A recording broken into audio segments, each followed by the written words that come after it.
Good morning kapising, nasa pambot na kami. Yan o, ito yung dala namin. At going na tayo sa fish coral site. Okay. Patayin ko yung ilaw ha, madilim, alas 4 pa. Dilim, di ba? Okay. A few inches later. Ito yung itsura guys pag madaling araw dito sa dagat. Talagang liwanag lang ng ilaw yung makikita natin. Yung portion na yan, yan dyan. Yung portion sa camera ko, isla yan. Yan yung pinagbabasihan ko sa daanan. Saka yung papunta sa fish coral kasi kakanan tayo dito naman sa ilaw na to. Meanwhile, Guys, nasa tuktok na kami ng bunuan. Bulsa. Ito yung itsura. Oh no! Mga dahon-dahon, ang dami. Nakitong pala guys. Oh, may pugawo. Grouper yan sa English. Alam, may grouper dyan. Pugapo. Puro pugawo.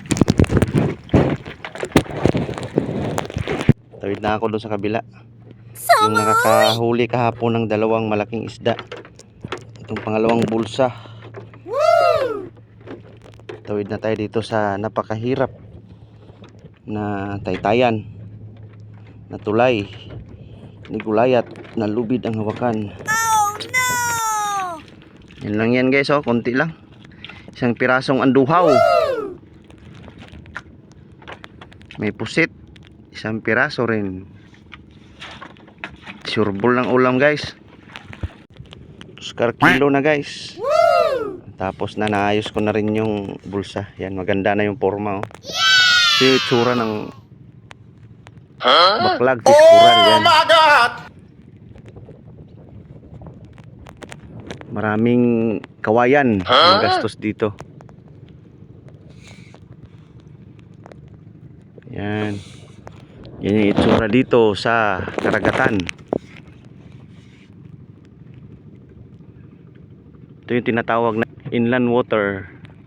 Okay.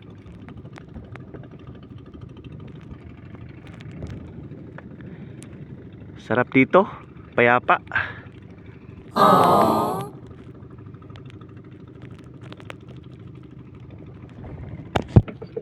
Yan yung tinatawag na grouper fish. Mas mahal kasi ito pag buhay.